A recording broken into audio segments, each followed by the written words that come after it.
ஆண்டவராகிய இயேசு கிறிஸ்துவினை நாம் மையப்படுவதாக அந்த காலவெளியிலே உங்கள் யாவரையும் பார்ப்பதில் மிகுந்த சந்தோஷம். நீதிமொழிகள் 14ஆம் அதிகாரம் 12ஆம் வசனம், இது ரொம்ப பிடிச்ச ஒரு வசனங்களில் ஒன்று. மனுஷனுக்கு செம்மையாய் தோன்றுகிற வழி உண்டு, அதன் முடிவோ மரண வழிகள்.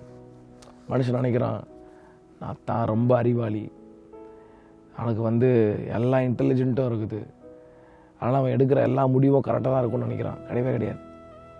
மனுஷனுடைய எண்ணங்கள் அநேகமாக இருந்தாலும் அதை அந்த பிளான்ஸை கரெக்டாக நடத்துகிறவர் கர்த்தர் மாத்திரம்தான். ஆமாம். ஆகவே இந்த சத்தத்தை கேட்டுக்கொண்டிருக்கிற அன்பு சபையை, நான் பண்ணுறது எல்லாமே கரெக்டாக அப்படின்னு நினைக்காதீங்க. நான் என்ன பிளான் பண்ணாலும் அது கரெக்டாக தான் இருக்கும் அப்படின்னு நினைக்காதீங்க. வசனம் ரொம்ப தெளிவாக சொல்லுது, மனுஷனுக்கு செம்மையாய் தோன்றுகிற வழி உண்டு, அதன் முடிவு மரண வழி. ஏன்னா செல்ஃப் மேலே நம்பிக்கை வச்சு, சுயபலத்தின் மேலே நம்பிக்கை வச்சு அவனே முடிவு எடுத்து அவனே செய்கிறனால அவனுடைய முடிவு இப்போ ஃபெயிலியராக தான் முடியும்.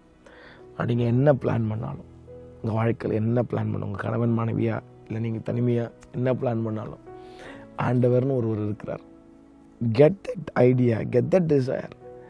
அதை எடுத்துகிட்டு போய் ஆண்டர்கிட்ட வைங்க. ஆண்டர் இப்படி நினைவு வருது, இப்படி பண்ணலான் இருக்கேன், இது என்ன செய்யலாம்.